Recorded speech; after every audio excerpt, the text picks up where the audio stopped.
Hello students.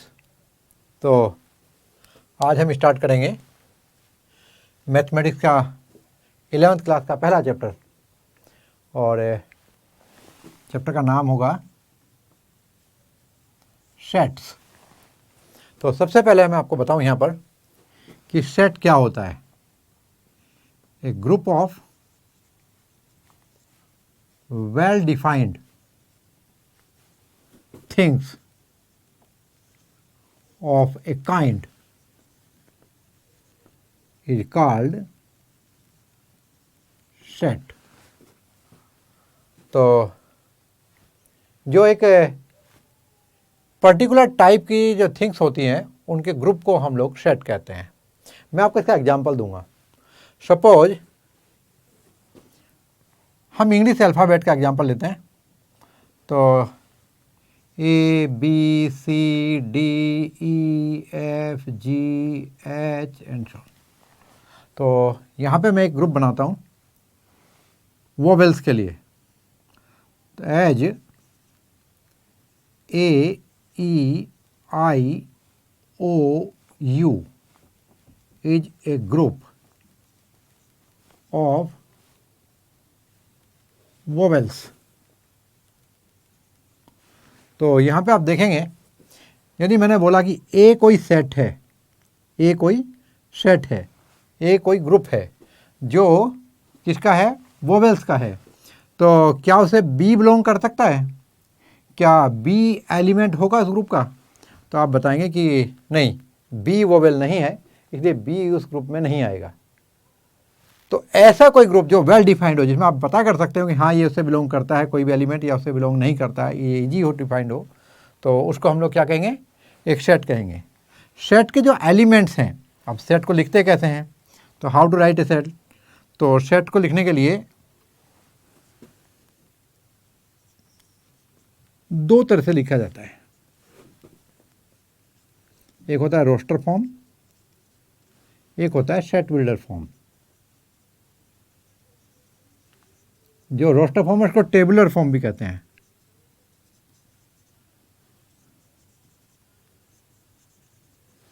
अब इनमें फ़र्क क्या है वो देखिएगा आप लोग। जो रोस्टर फॉर्म है मैं उसे बताता हूँ आपको। पहले यहाँ रोस्टर फॉर्म को डिस्कस करते हैं हम लोग। इसमें आपके सभी एलिमेंट ऑफ सेट जो होते हैं विजिबल होते हैं। जैसे कि suppose A is a set of vowels of English alphabets. तो इसमें हम सभी वोवेल्स को लिखेंगे ए ई आई ओ यू। यहाँ आप देखेंगे तीन चीज़ें। पहला, इन जनरल जो सेट होता है उसको हम कैपिटल लेटर से डिनोट करते हैं। पहली चीज़ आपको याद रखनी है। दूसरी चीज़, जो एलिमेंट्स हैं उनको अक्सर, यदि हम अल्फ़ाबेट्स में डील कर रहे हैं तो स्मॉल अल्फ़ाबेट से डिनोट करते हैं। और जो सेट है उसको हम ब्रैसेस में लिखते हैं। मतलब आप एलिमेंट्स को ब्रैकेट्स के अंदर लिखेंगे। और चौथी बात, हमने पहली चीज़ क्या बोली, जो सेट है वो हम कैपिटल लेटर से शो करेंगे। दूसरी बात क्या बताई मैंने आपको, जो एलिमेंट्स हैं वो स्मॉल लेटर से यूज करते हैं, जब हमेशा स्मॉल लेटर आपको डिनोट किया जाता है। और जो तीसरा पॉइंट मैंने बताया कि उनको इनसाइड द ब्रैकेट्स लिखा जाता है।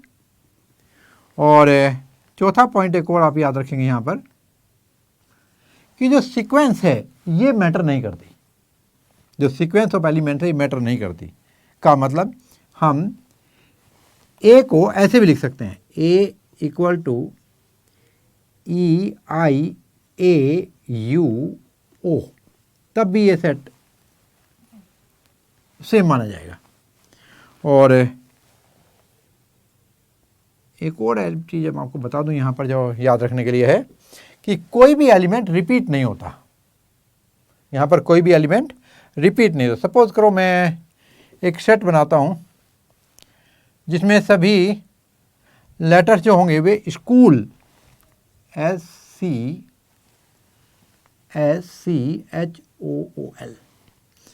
इससे बिलोंग करेंगे। सपोज कोई बी सेट मैं लिख लेता हूँ और वो सभी जो आपके एलिमेंट्स हैं वे अल्फ़ाबेट्स होंगे जो किस में आए हैं, स्कूल में लिखे गए हैं। तो लिखेंगे आप यहाँ पे एस, सी होगा यहाँ पर, एच होगा, ओ 2 बार आया है तो आपको एक ही बार लेना है, और यहाँ पर एल होगा। तो यहाँ पर रिपीट नहीं करते, यदि कोई एलिमेंट 2 या 2 से ज़्यादा बार आया है तो उसको हम एक ही बार लिखते हैं। तो ये आपका कैसा हुआ, रोस्टर फॉर्म। तो रोस्टर फॉर्म में आप देखेंगे एलिमेंट्स एक्चुअल में आपको सामने विजिबल होते हैं, और जो सेट बिल्डर फॉर्म है उसमें मैं आपको बताऊं, यहीं पे आप देख सकते हैं सेट बिल्डर फॉर्म। तो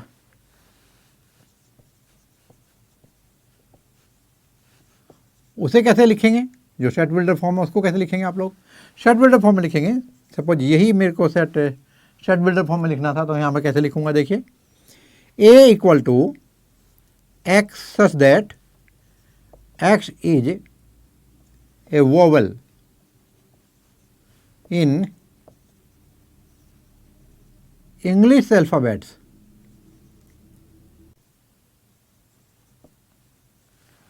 तो यहाँ पर जो सेट बिल्डर फॉर्म होगा, इसमें हम क्या करते हैं, एलिमेंट्स को वर्ड्स में रिप्रेजेंट करते हैं। तो आप देखिए यहाँ पे क्या होगा आपका, x such that x is a vowel of English alphabet. तो क्या हो सकता है, that might be a, that might be b, no, that might be c, no, that might be e, yes, that might be j, no, that might be i, yes. तो यहाँ पे well defined है, और ये आपको visible जब form में लिखेंगे तो रोस्टर फॉर्म बन जाएगा। इसी तरह एक और देख सकते हैं, देखिए यहाँ पर x such that x is a natural number. तो यहाँ पे क्या होगा आप देखें, ये किस में हुआ आपका, सेट बिल्डर फॉर्म में, और अभी हम कौन सी फॉर्म में कन्वर्ट कर रहे हैं इसी को, रोस्टर फॉर्म में। तो कैसे लिखो, देखो कंपेयर करके समझ में ज़्यादा अच्छा आएगा। It might B 1 2 3 4 and so on. तो ये आपका सेट बिल्डर फॉर्म हुआ, और ये आपका रोस्टर फॉर्म हुआ। एक बात ध्यान रखें, यहाँ पर ये जो एलिमेंट्स हैं इनको कैसे रिप्रेजेंट करते हैं, here 2 is element of b, 2 belongs to b. तो उसके लिए हम सिंबल यूज करते हैं एलिमेंट। ये आपका सिंबल होगा, 2 और बी के बीच में हम एक सिंबल लगाएंगे एलिमेंट। तो 2 इज एलिमेंट ऑफ बी, और यदि मैं लिखूँ यहाँ पर -2, तो that is not element of b, means -2 does not belongs to b. तो उसके लिए हम इसको कट करके दिखाएंगे, जैसे इक्वल टू और नॉट इक्वल टू को शो करते हैं आप लोग। इसी तरह 5 एलिमेंट ऑफ बी, और यदि मैं बोलूँ -3 नॉट एलिमेंट ऑफ बी। तो आई थिंक आपको ये चीज़ अच्छी तरह से समझ में आ गया होगा, और बाकी हम अभी आगे चल के एक्सरसाइज में आपको समझाएंगे। देखिए क्वेश्चन लेते हैं हम लोग। तो ये मेरे पास में NCERT बुक है, मैथमेटिक्स क्लास 11th, और हम इसका पहला एक्सरसाइज स्टार्ट कर रहे हैं। और पहला एक्सरसाइज का जो पहला क्वेश्चन है, फर्स्ट में आप देखेंगे क्वेश्चन नंबर 1। तो उसकी इंस्ट्रक्शन है, which of the following are sets, justify your answer. उसका पहला पार्ट हम डिस्कस कर रहे हैं। चलो स्टार्ट करते हैं। और पहले पार्ट में लिखा उसने, the collection of all month of year beginning with letter J. अब मैंने आपको जिक्र किया था कि what is set, set is a group of well defined things of a kind. एक ही तरह की वेल डिफाइंड थिंग्स होनी चाहिए। तो उन्होंने बोला कि कोई सेट जैसे कि हम लिखना चाहेंगे, क्या आप इस सेट को लिख सकते हैं। तो collection of all the months which are beginning with letter J, तो क्या हो सकता है, it might be January, it might be June, it might be July. कोई और याद आ रहा हो आपको, तो आप कहेंगे सर और नहीं है। यदि और नहीं है इसका मतलब ये वेल डिफाइंड है। सपोज कोई स्टूडेंट बोलता है आपको कि दिसंबर सर, तो आप बोलेंगे कि नहीं नहीं दिसंबर इसको बिलोंग नहीं करता, क्योंकि that does not begin with letter J. तो यहाँ पर वेल डिफाइंड ग्रुप हुआ, और यदि वेल डिफाइंड ग्रुप है तो ये सेट होगा। तो यस इट इज सेट। और मैंने ये आपका कमेंट है और ये जस्टिफिकेशन। और चलिए दूसरा देखते हैं।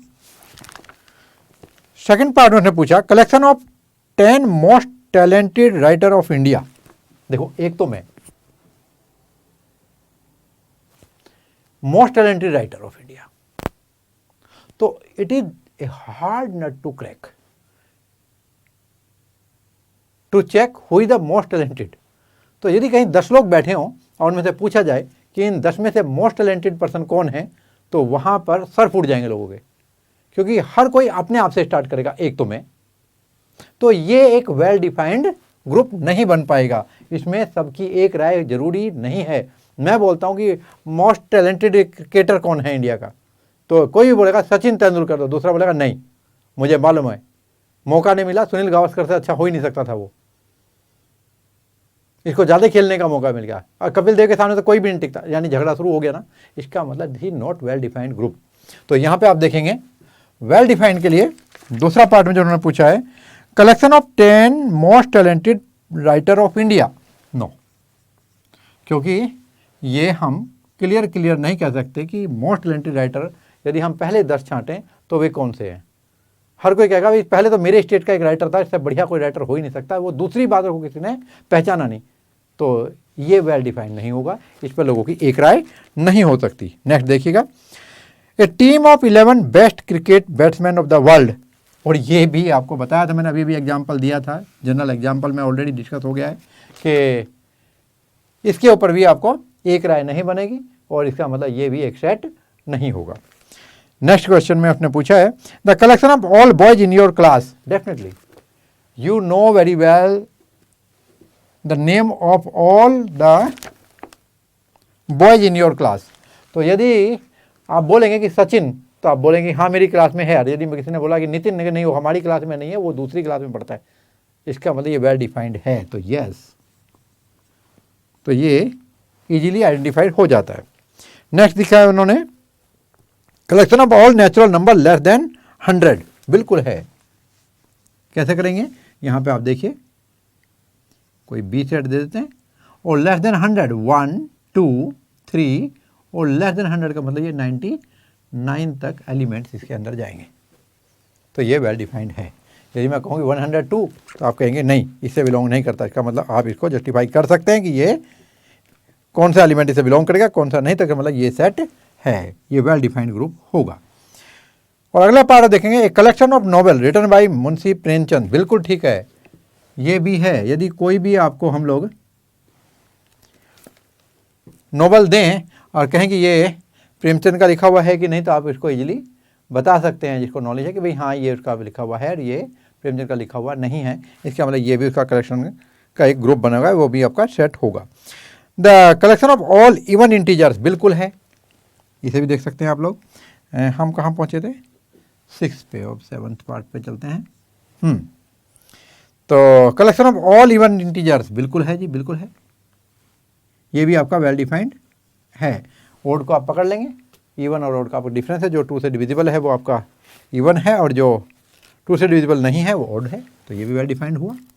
और अभी हम इसके 8th पार्ट पे चलते हैं, पहले क्वेश्चन के, the collection of question in this chapter, बिल्कुल, यदि कोई भी क्वेश्चन हम दे रहे हैं तो आप बता देंगे कि ये सेट से बिलोंग करता है और ये सेट चैप्टर से बिलोंग नहीं करता है। एग्जाम में जब फाइनल आप एग्जाम दे रहे होंगे इसी सब्जेक्ट का, तो आप बता देंगे कि 3rd क्वेश्चन तो सेट से था, इसका मतलब सेट चैप्टर के जो कलेक्शन है, क्वेश्चन का जो कलेक्शन है वो आपका वेल डिफाइंड है, का मतलब डेफिनेटली ये एक सेट होगा। और 9th पार्ट जो है उसमें पूछा है, the collection of most dangerous animal of the world. अभी कोई कहेगा कि भाई लॉयन जो होता है वो मोस्ट डेंजरस एनिमल होता है, और दूसरा कहेगा कि मेरे चाचा ने तो उसको पाल रखा है। इसका मतलब जो एक पर्सन के लिए डेंजरस है वो दूसरे पर्सन की लिस्ट में डेंजरस में नहीं आता है, इसका मतलब ये भी वेल डिफाइंड नहीं होगा। यदि ये वेल डिफाइंड नहीं है तो ये भी सेट नहीं होगा। तो आई थिंक आपने पहला क्वेश्चन समझ में आया होगा और आपने एंजॉय किया होगा। अब हम इसके दूसरे पार्ट को चले जाते हैं। यहाँ पे दूसरा पार्ट स्टार्ट करने से पहले मैं आपको बता दूँ, उससे हम सिंबल्स की कुछ हेल्प ले सकते हैं कि जो नेचुरल नंबर होते हैं 1 2 3 4 5, इसका हम एक सेट है, उसको हम क्या लिख सकते हैं, एन। ये स्टैंडर्ड नोटेशन है। तो set of all natural number ये एन होगा। इसी तरह से वो देखिए सॉरी, जो आपका सेट ऑफ ऑल इंटीजर 0, 1, 2, 3, -1, -2, -3, इस तरह से ये भी इनफाइनाइट नंबर होते हैं। तो ये जो सेट होगा ये क्या होगा, सेट ऑफ ऑल इंटीजर्स। इसी तरह से आप देखेंगे रियल नंबर के लिए, जो set of all real number x that x is a real number. कैसे लिखेंगे भाई, रियल नंबर कोई भी होता है जो नंबर लाइन पे रिप्रेजेंट हो सकता है। और इसके बाद आप देखेंगे क्या, जेड प्लस, इससे पहले मैं आपको क्यू दे दूं, Q is the set of all rational number जो पी अपॉन क्यू की फॉर्म में लिखा जा सकता हो, और जहां पे पी और क्यू दोनों को प्राइम है, इनमें कोई कॉमन फैक्टर नहीं है, and q not equal to 0 है, तो set of all rational number. इसी तरह जेड प्लस का मतलब set of all positive integers. इसी तरह आर प्लस का मतलब set of all positive real number. तो ये कुछ स्टैंडर्ड नोटेशन है, इनको आप नोट कर लें, जो आप कहीं भी यूज कर सकते हैं। अब हम क्वेश्चन नंबर 2 की तरफ चलेंगे, और क्वेश्चन नंबर 2 में उन्होंने बोला है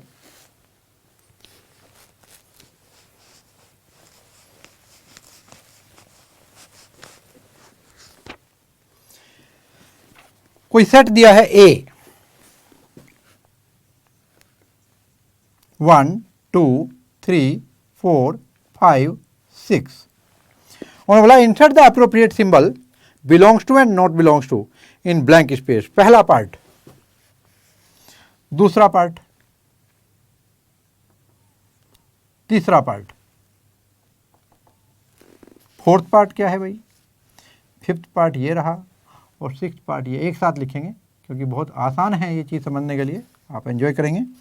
5, अब बताइए 5 और ए, ऐसे यहाँ पे ब्लैंक स्पेस दिया हुआ है, ऐसे यहाँ पे आप देखें 8A, आप मेरे से पहले ही लिखते चले जाएंगे, इसे मैं लिख के छोड़ देता हूँ।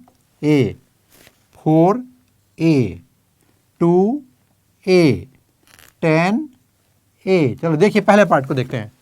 5 बिलोंग्स टू ए, यदि बिलोंग्स टू करता है तो ये सिंबल यूज करेंगे, और डज नॉट बिलोंग्स टू है तो ये वाला। तो देखिए 5 इज एलिमेंट ऑफ ए और not, yes it is here, तो belongs to. Again 8 belongs to A, no, इसमें कहीं भी 8 आपको विजिबल नहीं है, रोस्टर फॉर्म में इसमें सभी एलिमेंट विजिबल होते हैं। एंड 0 बिलोंग करता है, नहीं करता। 4 बिलोंग करता है, यस 4 बिलोंग करता है। 2 बिलोंग करता है, यस 2 बिलोंग करता है। और इसके बाद 10 बिलोंग करता है, नो 10 बिलोंग नहीं करता है, डज नॉट बिलोंग्स टू ए। तो ये आपका क्वेश्चन नंबर 2 हुआ एक्सरसाइज का। चलिए प्रोसीड करते हैं क्वेश्चन नंबर 3 की तरफ।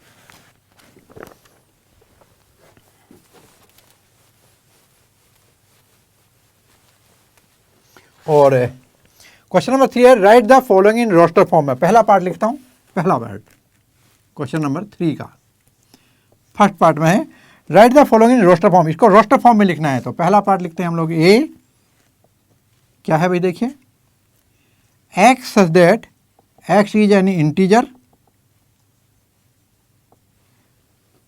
And -3 less than equal to x less than 7। तो यहाँ पर 3 बिलोंग करेगा क्योंकि लेस देन इक्वल टू आया है, और 7 बिलोंग नहीं करेगा क्योंकि ओनली लेस देन लिखा हुआ है, और ये कोई इंटीजर होगा। तो हम कैसे लिखेंगे,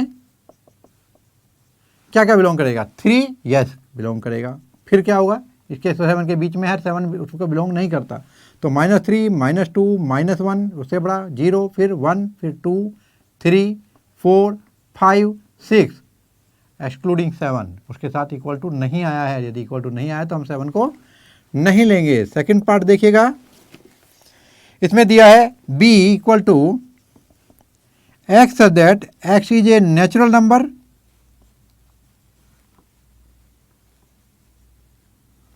लेस देन 6। अब नेचुरल नंबर मैंने आपको अभी भी समझाया था, 1 से स्टार्ट होगा, 1 2 3 4 5, लेस देन 6 उसको बिलोंग नहीं करेगा। तो ये हुआ आपका रोस्टर फॉर्म। अगेन थर्ड में आपको फिर से सेट बिल्डर फॉर्म दिया है, और क्वेश्चन है C equal to x such that x is a 2-digit number, 2-digit natural number such that the sum of its digit is 8. तो रोस्टर फॉर्म में देखिए कैसे लिखेंगे, C इक्वल टू 1 के साथ क्या आएगा 8, तो 18 हो जाएगा। 0 के साथ 8 आएगा, लेकिन 0 8 तो 2 डिजिट नंबर नहीं होगा। 1 से शुरू करेंगे, 1 7 पहला नंबर हो गया। 2 के साथ 6, 3 के साथ 5, 8 बनाना है दोनों का सम। 4 के साथ 4, 44 हो गया। 5 के साथ रिवर्स कर दें 3, फिर 6 के साथ 2, फिर 71, और फिर यहाँ पर 0 8 नहीं होगा, पर यहाँ 8 0 का कॉम्बिनेशन बनता है तो 80। तो ये आपका रोस्टर फॉर्म हुआ, और हम अभी इसके फोर्थ पार्ट को देख रहे हैं।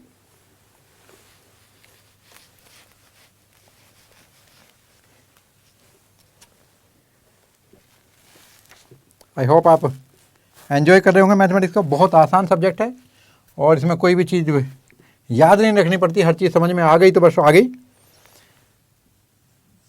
फोर्थ पार्ट देखिएगा, D इक्वल टू 10 से भी आसान है 11th का मैथमेटिक्स, बिल्कुल नहीं घबराइएगा। X such that x is a prime number which is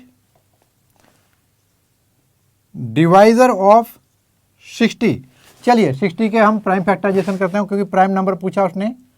तो क्या होगा 60 2 से 30, फिर 2 से जाएगा 15, फिर 3 से जाएगा 5, फिर 5 से जाएगा।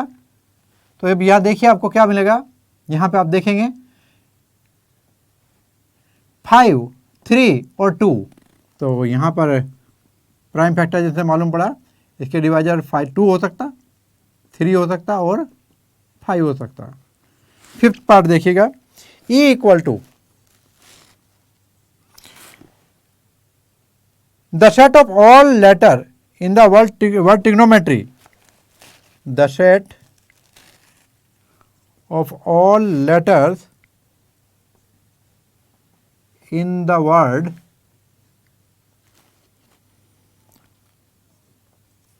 trigonometry। चलिए इसको हम सेट बिल्डर फॉर्म में लिखेंगे। तो जैसा कि मैंने आपको समझाया था कि कोई भी लेटर यदि रिपीट हो रहा है तो उसको एक बार ही लिखेंगे और सीक्वेंस मैटर नहीं करता। T R I G O N, और देखिए यहाँ पर O आ चुका है तो इसको नहीं लेंगे। M अभी नहीं आया तो लिखेंगे, E नहीं आया लिखेंगे, T आ चुका है एक बार तो रिपीट नहीं करेंगे, R रिपीट हो रहा है छोड़ देंगे, और Y। इसका रोस्टर फॉर्म हुआ। और यहाँ पर आपको सिक्स्थ पार्ट ले रहे हैं, F equal to set of all letters in the word better, the set of all letters in the word better। और यहां पे आप देखेंगे इसका बन जाएगा F equal to, roster form में लिखिए B, आप लिख चुके होंगे मेरे ख्याल से, मेरे से पहले ही लिख चुके होंगे। B E, T रिपीट हो रहा है एक बार लिखेंगे, E रिपीट हो रहा है एक बार लिखेंगे, R। तो ये इसका रोस्टर फॉर्म हुआ। आई थिंक आपने क्वेश्चन नंबर 3 भी एंजॉय किया होगा। And now we are proceeding to question number 4। तो यहाँ पर क्वेश्चन नंबर 4 में आप लोग देखिएगा, यहाँ पर उन्होंने रोस्टर फॉर्म ऑलरेडी दिया हुआ है और हमें सेट बिल्डर फॉर्म में कन्वर्ट करना है। तो पहले पार्ट के लिए उन्होंने इसका नाम मेंशन नहीं किया है, हम इसको नाम में ए ले लेते हैं सेट का नाम, और एलिमेंट दिखाए हुए हैं 3 6 9 12। और इसको हमें देखिए अभी सेट बिल्डर फॉर्म में लिखना है। कैसे लिखोगे सेट बिल्डर फॉर्म? तो यहाँ पर आप ऑब्जर्वेशन देखिए कैसे करेंगे हम लोग। ये 3 6 9 12 ऑल आर मल्टीपल ऑफ 3, 3 1 जा 3, 3 2 जा 6, 3 3 जा 9, 3 4 जा 12। तो हम लिखेंगे x such that x equal to 3n। Comma n belongs to n।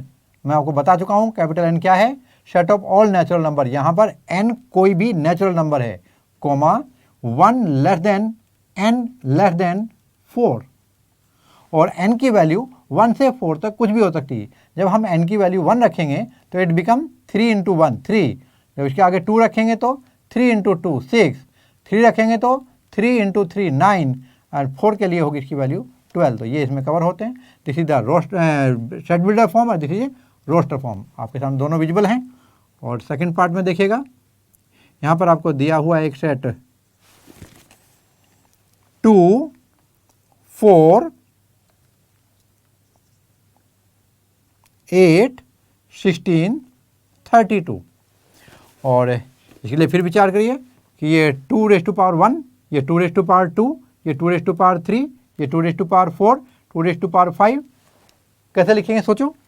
तो हम इसे कुछ ऐसे लिखेंगे बिल्डर सेट बिल्डर फॉर्म में, x such that x equal to 2 raise to power n, where n belongs to n, and 1 is less than equal to n is less than equal to, कहाँ तक जाएगा 32 5, 2 raise to power 5 32, 2 raise to power 4 16, 2 raise to power 3 8, 2 raise to power 2 4, 2 raise to power 1 2।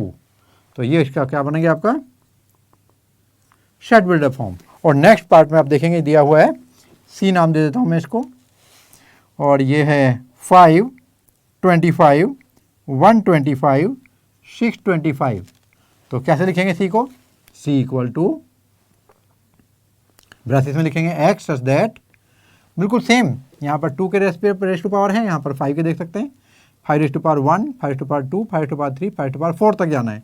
तो that equal to 5 raise to power n, where n belongs to natural numbers and 1 less than equal to n less than equal to 4। और fourth part को आप देखिएगा, इसमें दिया है आपको d नाम दे देंगे हम इसका, जो बुक में नहीं दिया है, उन्होंने डायरेक्ट सेट लिखा है, हम for sake of your convenience हम इनको नाम देते जा रहे हैं, इसे आपको समझ में आ जाता है अच्छे से। 2 4 6, और ये क्लियर दिखाई दे रहा है आपको, ये क्या है सभी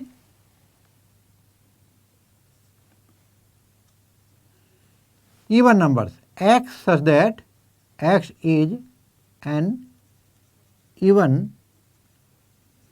natural number। और लास्ट पार्ट देखिए इसका, 1 4 9 to 100, e इक्वल टू ले लेंगे 1 4 9 और ये टिल 100। और इस पर मैं आपको सोचने ले देता हूँ, बहुत 5 से 10 सेकंड में सोच के बताइए क्या होना चाहिए। तो यहाँ पे आप देख रहे हैं these are square of the numbers from 1 to 10, it is square of 1, square of 2, square of 3 till 10। तो कैसे लिखेंगे, x such that x equal to n square, where n belongs to natural numbers and 1 less than equal to n less than equal to 10। तो ये आपकी set builder form हो गई, दी हुई रोस्टर फॉर्म के कॉरस्पॉन्ड। और क्वेश्चन नंबर 5 देखिएगा, क्वेश्चन नंबर 5 में क्या दिया उन्होंने, list all the element of the following set. और पहले पार्ट में दिया है a equal to x such that x is an odd natural number.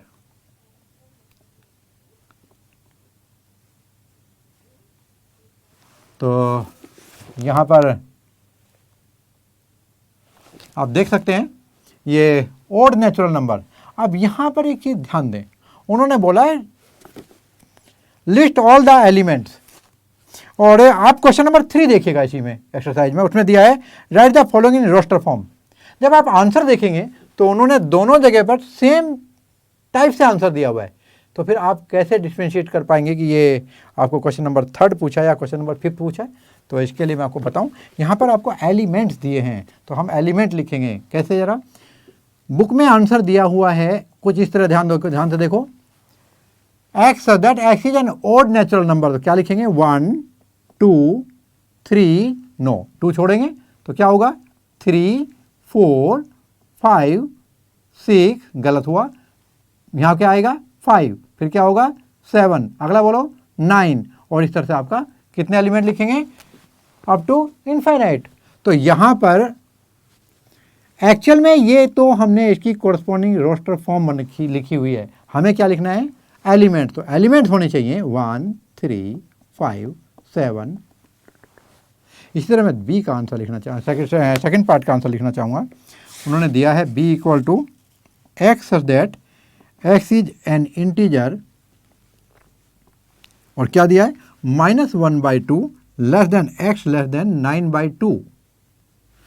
तो यहाँ पर -1/2, यदि मैं आपको एक नंबर लाइन यहाँ पर खींच कर दिखाता हूँ, देखिए दिस इज -1/2 और दिस इज 9/2 यानी 4.5।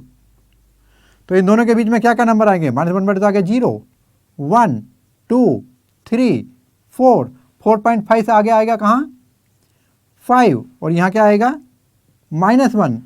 तो इनके बीच में लिखना है आपको, इनको इंक्लूड किए बिना। तो यहाँ से यहाँ तक कितने इंटीजर्स आते हैं, that is 0 1 2 3 4, this is your answer. लेकिन लिखा कैसे है आपके बुक में, कुछ इस तरह से लिखा है, तो ये तो आपका इसका रोस्टर फॉर्म लिखा है, आप ऐसे लिखें, this is the list of elements. Third part, तो आप ये मत समझिए कि हमें आंसर टैली करना है, आपको मैथमेटिक्स सीखना है, और यदि मैथमेटिक्स सीखना है तो आपको खुद कंक्लूड करना होगा कि हम किधर जा रहे हैं। तो सी पार्ट देखिए, थर्ड पार्ट देखिए, उसमें दिया है सी एक सेट है x such that x is an integer, और यहाँ पे दिया है एक्स स्क्वायर का जो वैल्यू है वो 4 या 4 से कम होना चाहिए। तो फिर से हम चलते हैं, नंबर लिखते हैं नंबर लाइन पे, 0 1 2 3 4 -1 -2 -3, इस तरह से हम नंबर लिखते हैं। चलो इनके स्क्वायर लिख के देखते हैं, 0 का स्क्वायर 0, 1 का स्क्वायर 1, 2 का 4, 3 का 9, 4 का 16, -1 के लिए 1 कोरस्पॉन्डिंग स्क्वायर, 4 कोरस्पॉन्डिंग स्क्वायर 9। उन्होंने बोला square should less than equal to 4, 4 चलेगा और या फिर उससे कम होना चाहिए। तो what should be the list, हमें नंबर चाहिए ये वाले नंबर जिनके स्क्वायर 4 या 4 से कम होते हों। आप देखेंगे इनके नंबर स्क्वायर जो हैं वे 4 से ज़्यादा हो गए आगे बढ़ने पे, तो क्या लिखेंगे -2 1 0 1 2, और ये -1 है, तो आपकी लिस्ट होगी -2 -1 0 1 और 2। और अभी आप इसका नेक्स्ट पार्ट देखेंगे, और ये है फोर्थ पार्ट, इसमें डी दिया हुआ है x such that x is a letter of the word, x is a letter of the word loyal, LOYAL। Element लिखें, L आएगा, O आएगा, Y आएगा, A आएगा, L दोबारा लिखा हुआ है और रिपीट नहीं करते। तो यहाँ पे एलिमेंट यहाँ पे रिपीट हो रहा है, तो उसके जो सेट के एलिमेंट होंगे वो सिर्फ ये 4 होंगे। और फिफ्थ वाले पार्ट को देख लीजिए आप लोग, E equal to x such that x is a month of a year not having 31 days. तो अलग अलग लोग अलग तरह से गिनते हैं, यहाँ पे जनवरी फरवरी इस तरह से करके आप गिन सकते हैं। तो यहाँ पे क्या आएगा देखिए, 31 डेज नहीं होने चाहिए, तो जनवरी में 31 डेज होते हैं, जनवरी फरवरी मार्च अप्रैल मई जून जुलाई अगस्त सितंबर अक्टूबर नवंबर दिसंबर में काउंट करता हूँ। यहाँ पे जनवरी में होते हैं हटा दीजिएगा, मई में होते हैं हटा दीजिएगा, अप्रैल में 30 है, मई अप्रैल मई में होते हैं हटा दीजिएगा।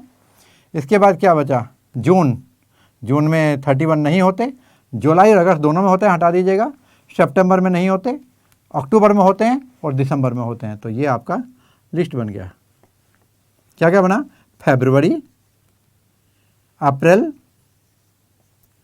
जून सितंबर नवंबर। भाई मैं तो इस पक्ष में नहीं हूं कि आपको ये ऐसे लिखना है, मैं ब्रैसेस में लिखने का मतलब मानता हूं कि ये रोस्टर फॉर्म हो गई है, यानी फिर हम एलिमेंट नहीं सेट ही लिख रहे हैं। और यहाँ पर आप लोग 6th पार्ट देखिएगा, F X such that X is a consonant in the English alphabet which precedes K. X such that X is a consonant in English alphabet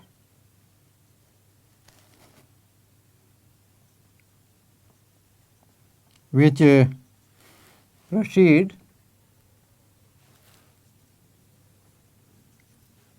K.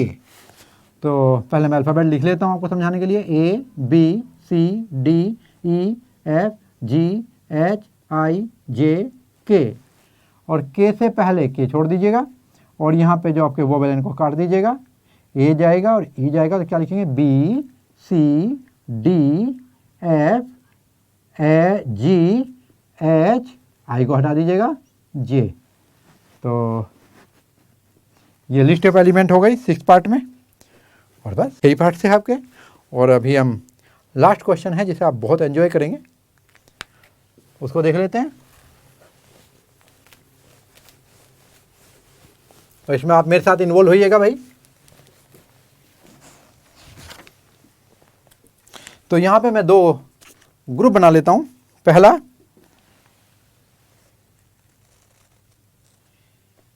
First, देखिए मैं इंस्ट्रक्शन देता हूँ आपको, आप मेरे लिखने से पहले क्वेश्चन सोल्व कर लेंगे। इंस्ट्रक्शन है, match each of the set on the left in the roster form with the same set on the right, describe in set builder form. इनको आपको मैच करना है। तो पहला आप लिखेंगे हम यहाँ पर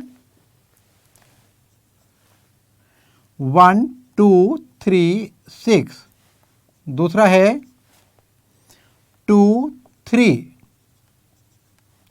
तीसरा है M A T H E I C S। मैं समझता हूँ इसकी तो अपना राइट साइड भी खुद ही सोच ली होगी क्या होगा। और नेक्स्ट है 1 3 5 7 9। और अब दूसरी साइड में देख लेते हैं क्या है भाई, A। यहाँ पे दिया हमने राइट साइड में X such that X is a prime number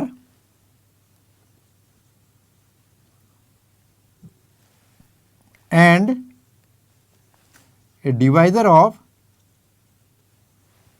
6। B part में दिया हुआ है X such that X is an odd natural number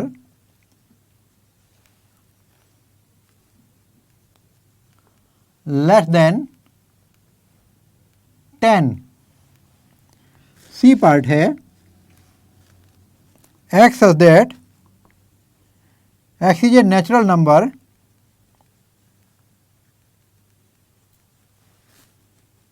and divisor of 6। और D पार्ट में दिया हुआ है X such that X is a letter of the word mathematics।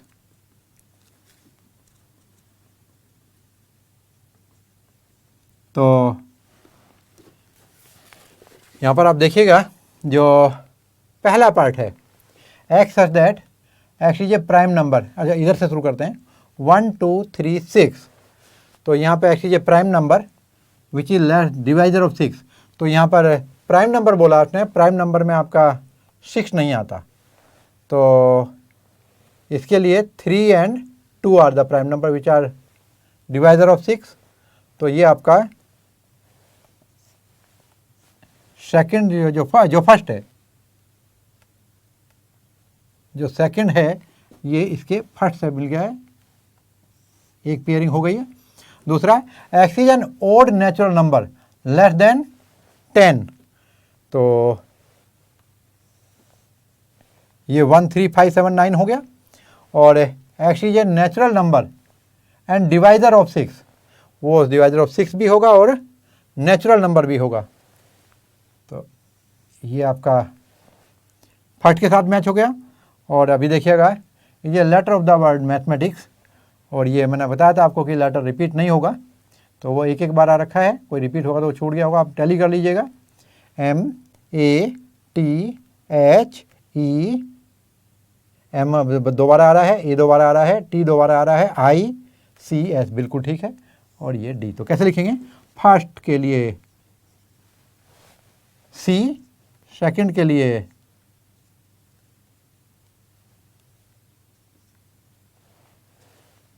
A, third के लिए आएगा पेयर में D, और फोर्थ के साथ जाएगा B। तो दिस इज योर